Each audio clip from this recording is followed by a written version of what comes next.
Well, it's that time of month again, and the monthly reward card for October has been revealed. It is a Dushnikh Y'all Archer, Dushnikh Y'all Archer, Dush something. It's an archer. So let's take a look at the card and talk about how I think it's going to be used, where I think it fits, and what other people are kind of already saying so far.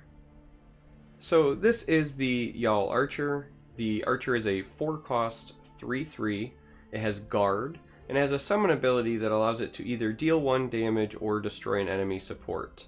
As I said before, it is an orc, so it will trigger any of those tribal or racial synergies that do exist, and it is solo strength in terms of the card itself, so it's not a class specific card.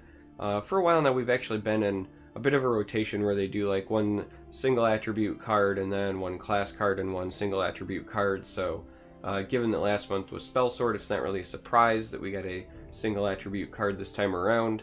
Now, a lot of people are kind of down on this card.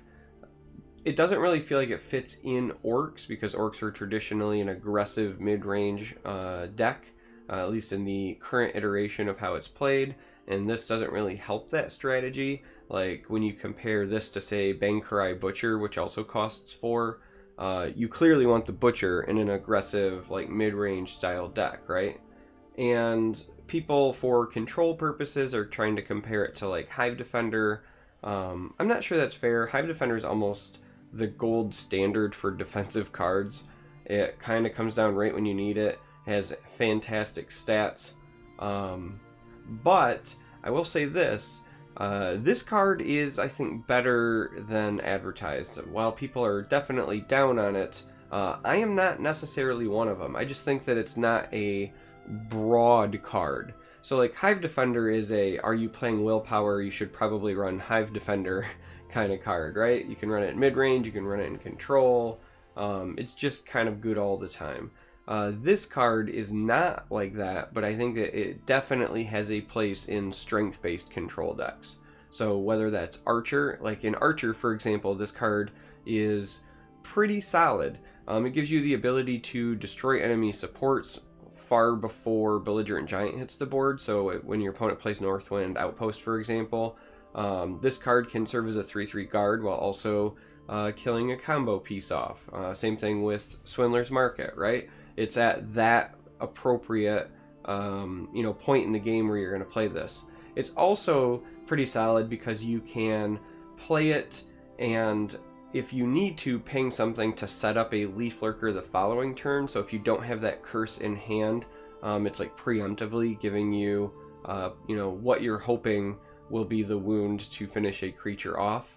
So it could work in Archer. I think it's great in Warrior, specifically Doomcrag Warrior. So if you have the Vampire on the board, this guy would gain lethal, and bam, he shoots things, right? So they're going to die. You get a 3/3 guard that's going to have likely lethal itself, and it can definitely set up 2-for-1s.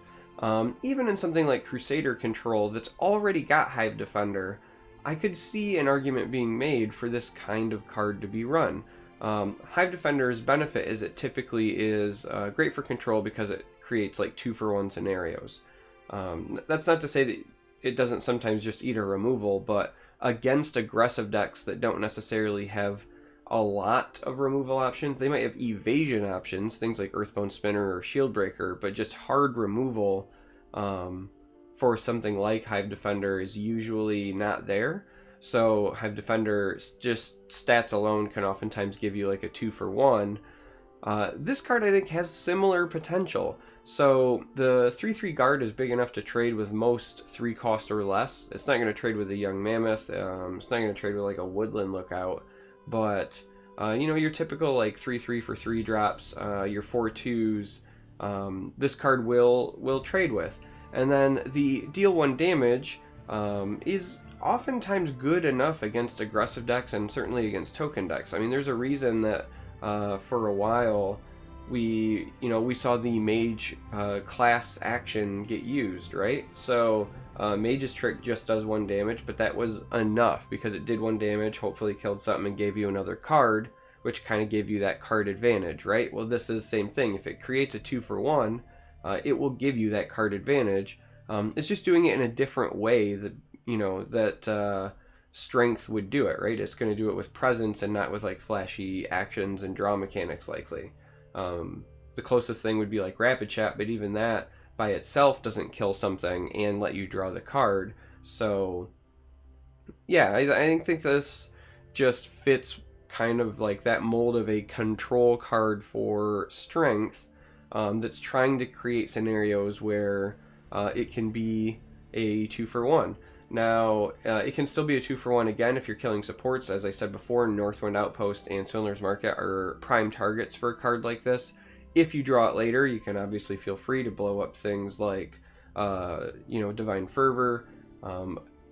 If you're in like Control Mirror, specifically against Control Mage, this guy can end up being really strong. But I just see him as being flexible. He's, you know, he's a good enough body with the guard that you can play him and then try to negate some earlier card played against you in an aggressive fashion. Again, whether that's pinging a small creature and then playing the 3/3 guard to give you that 2-for-1, or, you know, blowing up a Northwind Outpost or something. Just because of those alone, if you are running a control deck that utilizes Strength, I actually think he'll see some play. I don't think he's bad enough where he's not going to be included in those decks. The only one that might be iffy would be something like Control Crusader, because there are a lot of 4-drops there. But if you're running like a controlling version of Archer, I think you absolutely include this. He's definitely an include in, as I said, the Doom Warrior. And yeah, I don't think he's as bad as he looks. I think he's great in Arena for the, again, those same like 2-for-1 scenarios. Also worth noting, it is just deal 1 damage. He can shoot your opponent in the face. You know, I've won games with Alina Banach, so I'm sure that at some point I will win a game with this guy as well. So it's not entirely irrelevant, but I really think that the strength here is for strength-based control decks, and specifically Warrior will benefit. I think Archer will benefit. He might see play in Crusader. If he does in Crusader, he's probably not like a 3-of in my mind. He's probably there for the utility / flexibility, because, you know, if you have the Hive Defender, you're probably playing that on curve. So he's not really like an on curve drop at that point, or if he is, he's like supplemental. But yeah, Battle Mage, right? Like if you're playing a combo oriented Battle Mage, you know, I think of the old Merrick decks. Old Merrick combo actually would have really liked this card, I think. Not only does it give you another option besides Breton Conjurer that you can kind of play on 4, but it's got guard, it can ping things, and the ping matters, right? Like you can use this to ping your Breton Conjurer. I think that if Control Battle Mage starts to see a comeback, I think this would totally see play there as well. For that to see a comeback, though, probably going to need an influx of new cards. So if only we were going to be getting some sort of announcement about content sometime in the next 5 days, then maybe I would start thinking about other ways that this card will be used. So yeah, things might change. I know right now he's probably feeling really mediocre to some people, but there is definitely a place for him in current decks. There's very likely going to be a place for him in additional future decks after we get some new shiny stuff to play with. And another thing to consider, because we don't know like how they'll handle the quote-unquote like core set, but if we do in the future get to the point where we start rotating sets, right, when our card pool does expand large enough where that needs to be a thing, he might, you know, fill a role that is not going to be filled any longer, right? So like if we end up in a world where Hive Defender doesn't live, or doesn't exist, if we end up in a world where Belligerent Giant is gone and Strength needs other ways to get rid of supports, he could see play there as well. But yeah, that's my assessment. That's kind of my train of thought. I don't think he's nearly as bad as people are making it out to be, right?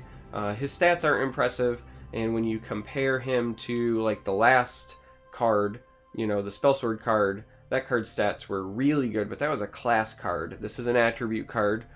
Typically their stats are a little bit less, but his strength is his flexibility, in my opinion, and I'm sure I'll actually give something a try with it and report back, maybe. I don't know. So yeah, let me know what you think. As always, I like to hear what you guys have to say. I want to hear your input. Are you down on the card? Do you think it's trashed here? Do you think it will see play? Do you think it'll see play beyond Archer and Warrior? Those are the two control decks I expect it to see the most play and potentially shine. Do you think that there are things that it could synergize very well with in the future? Or maybe we're going to get a bunch of supports and support removal is going to be a premium. Who knows? I want to know what you think. Thanks for watching. I love you guys, as always. Until the next time, may you walk on warm sands.